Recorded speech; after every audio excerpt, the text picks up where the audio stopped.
So going over some strengths of the cognitive approach, one strength is that it often uses scientific methodology with a manipulated independent variable and a measured dependent variable. Another strength is that it helps us understand the mind, which is central to understanding human behavior. Another strength is that it studies phenomena such as problem solving, language, and memory, which we will be discussing later in this study. Some weaknesses of the cognitive approach. One weakness is that it is less scientific because it attempts to study processes that cannot be directly observed. Another weakness is that it often compares the human mind to a computer, which is reductionist and does not take into account physical and emotional processes. Another weakness is that it assumes the same cognitive processes occur in all people, and once again, this is also reductionist. So the psychology being investigated in this study is memory and false memory. So going over a little bit of background, prior research shows that researchers have been able to successfully plant false details for actual events, memories of entirely false events, and that these false memories could produce behavioral and emotional consequences. And there is no prior research involving positive memories. So just going over a little bit of extra background. Here's some other things that are talked about in the background. She showed that you could convince people that they met Bugs Bunny at Disneyland, which is, impossible because they're two different intellectual properties, one being Warner Brothers, the other being Disney. So those are some of the earlier Loftus studies. That's part of the background, and it is mentioned in Laney, so you are accountable to know about some of the background. But the more apropos background has to do with food, and specifically that we could actually convince people that they hated a food and have an effect on their current choices. So for example, Bernstein et al., 2005, also involving Elizabeth Loftus, showed that people could be convinced based on false feedback that they hated dill pickles or hard-boiled eggs. So all this stuff in the past seems to have like a negative slant to it. We could put unpleasant experiences or wrong experiences in your past for no purpose. So it's not very helpful. Can we take all the knowledge we know about memory manipulation and use it for something good? So for example, could we convince people that they like a healthy food, something like asparagus? So asparagus is the key focus of this study.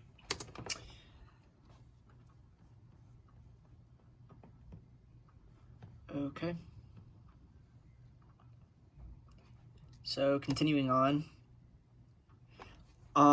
two experiments were conducted in this study. The aims of experiment 1 were to investigate if a positive false memory, such as the suggestion that they loved a specific food as a child, can be successfully planted in participants, and also to investigate the behavioral consequences of the false beliefs and memories.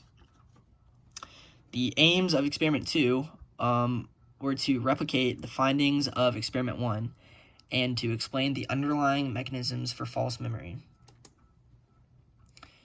Moving on to experiment 1. The independent and dependent variables of experiment 1. The independent variables were the love group and the control group. The dependent variables was the scores on the various questionnaires. These questionnaires were the food history inventory, the restaurant questionnaire, the food preferences questionnaire, the food costs questionnaire, and the memory or belief questionnaire. The research method for experiment 1 is a lab experiment with self-report questionnaires.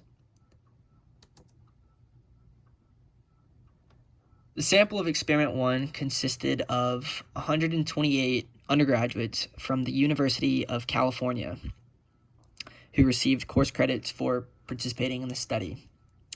The sample consisted of 99 females and 29 males. The mean age was 20.8 years old. Subjects were randomly allocated to each group. There were 63 in the love condition and 65 in the control group. However, the sampling technique was not stated. The experimental design in Experiment 1 was independent measures. Participants can only be in the love condition or the control group. So, as stated previously in the dependent variables, the apparatus were the 5 questionnaires used. Once again, this consisted of the food history inventory, the FHI, the restaurant questionnaire, RQ, food preferences questionnaire, FPQ, food costs questionnaire, FCQ, and the memory or belief questionnaire, MBQ. There were 2 sessions in the procedure for Experiment 1. Session 1, participants completed the food history inventory and the restaurant questionnaire. 3 filler questionnaires were completed to hide the true nature of the study. The filler questionnaires consisted of the food preferences questionnaire, the FPQ, the food costs questionnaire, FCQ, and the memory or belief questionnaire, MBQ. In session 2, 1 week later, subjects returned and the love group subjects were given false feedback disguised in a computer-generated profile of food preferences, with the critical item being, "You love to eat cooked asparagus." All subjects answered questions such as, "Imagine the setting in which this experience might have happened." All participants completed the FHI and RQ again.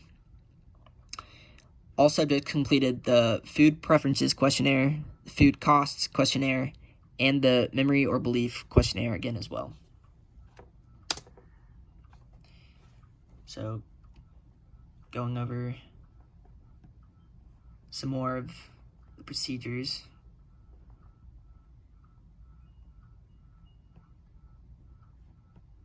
Because I don't know how much of it.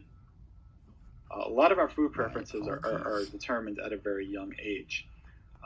I think we talked about in class, the FHI and the RQ were given in both weeks. And the reason for that is so you can compare one set of data with another for each group, whether it's a control group or the critical group, which we call in this study the love group. All right, and we'll find out in just a few moments how the groups were divided. It was rather random, actually. All right. So you have, again, these 5 questionnaires and these 3 distractors, making a total of 8 questionnaires. Feel free, again, to pause it if you'd like. But let's keep moving forward. We covered a lot of this stuff in class. So what is the manipulation? Here's the manipulation. In the second week, we give them some sort of computer printout, and we say, some sophisticated algorithm or some sort of program determined what your food history profile was like. And so we give you a readout, computer readout, and the first part of the readout is always the same things. You dislike spinach, you enjoyed fried foods, and you felt happy when a classmate brought sweets to school. This is a safe thing to tell all people because I think most people would agree with most of these things. I mean, most children like fried food. Most children loved it when someone brought cupcakes to class or something. And there's a few other things on this personality profile that we don't get all the information about. But the third thing, the thing in the third position is critical. And this is present for only half the people. Half the people are, it's random, are given this sentence: "You love to eat cooked asparagus." Okay? Only for the love group. Okay, so one more time. If you don't have that sentence, you're the control group. If you have that sentence, you are the love group.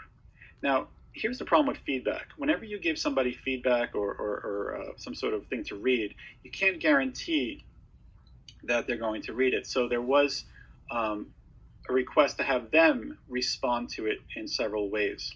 One way they responded to it was to imagine where they were when this happened, or who you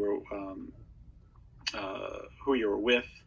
All right, and also to rate to what extent the experience affects your adult personality. It's kind of a ridiculous question. I can't imagine how loving asparagus as a child will affect your adult personality very much. However, these questions are mostly to ensure that the participants are reading the profile. Okay, so this is the key IV. Do you have the sentence or do you not have the sentence? Are you in the love group or are you in the control group? That's the IV. The DV will be Okay.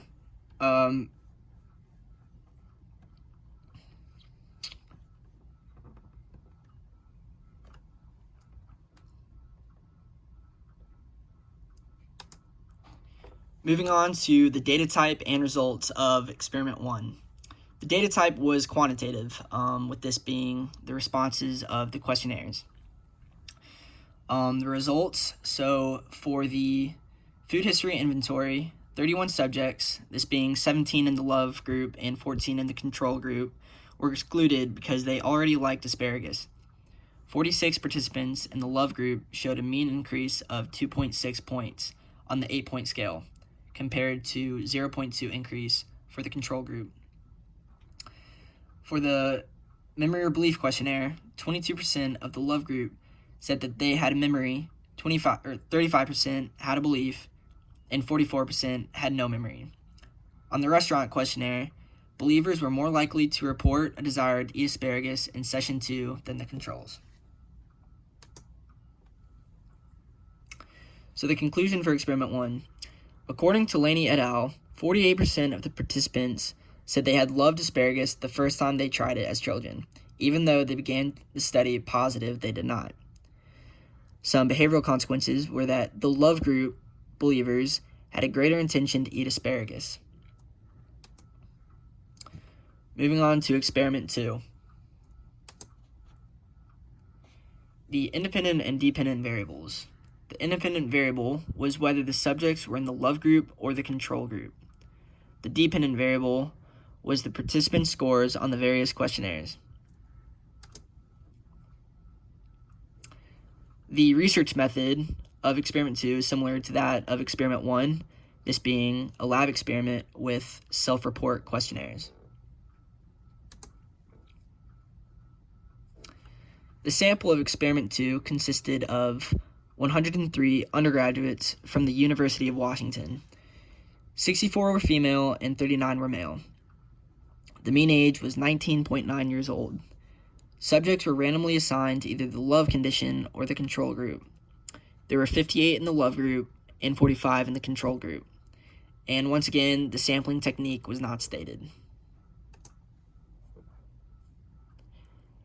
The design for experiment 2.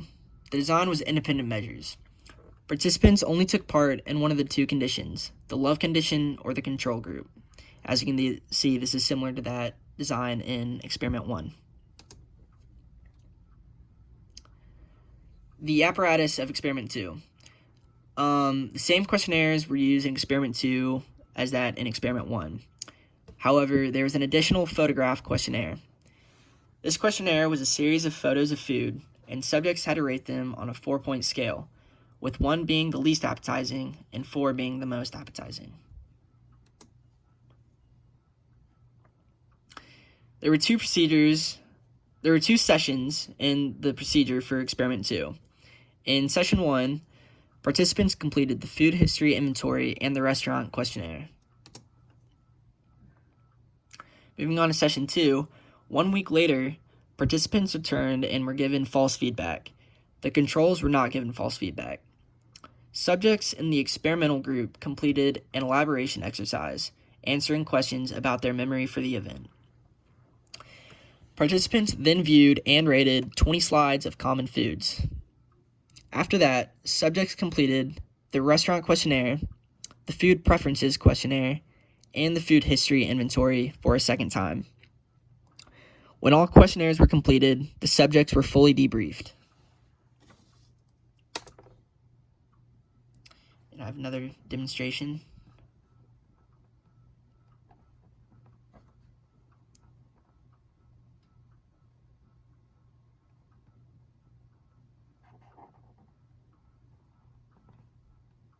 Subtle differences. For example, the food preferences questionnaire, instead of being in just week 2, is now stretched across week 1 and week 2. Because of that, we got rid of one of the distractor questionnaires. And we, as I said earlier, added a slideshow, and we'll look at what that slideshow might have looked like. All right, so just to summarize, the differences are the place. Okay.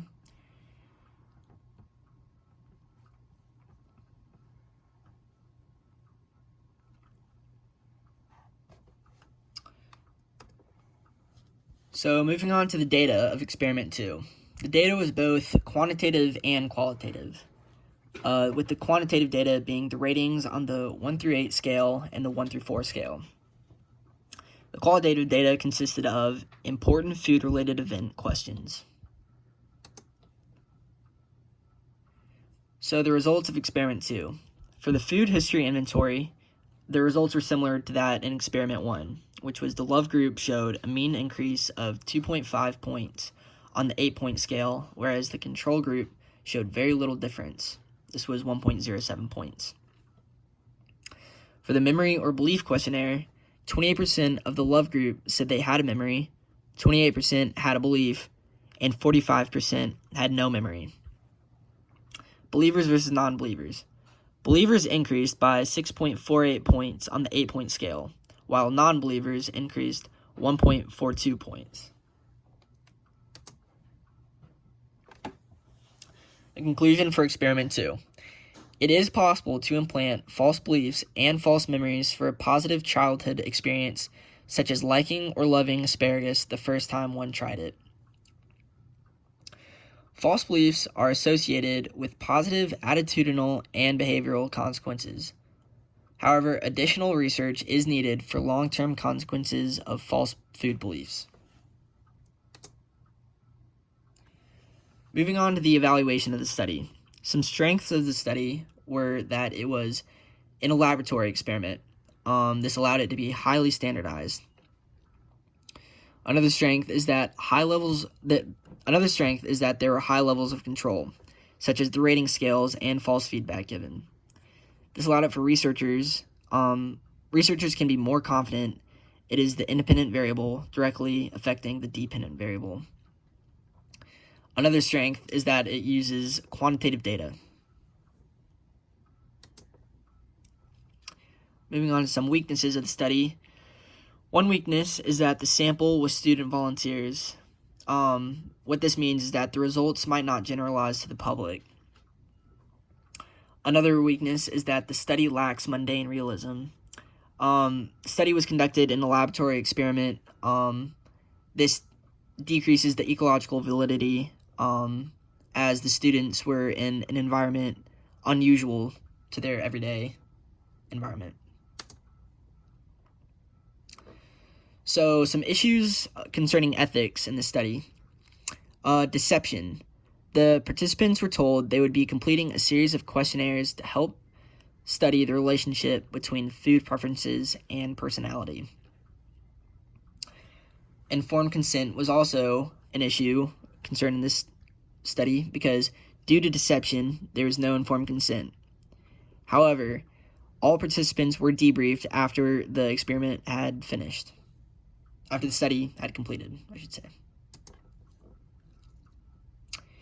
So the application to everyday life. The findings of this study could be used with children labeled as fussy eaters. Parents or doctors could use the same procedures that researchers did to make children believe they like certain foods or vegetables. Another very important application is that if implanting false memories could encourage people to eat more healthily, for example, because they began to like fruit and vegetables more, it could contribute to solving problems like obesity, which is a very serious problem in the United States.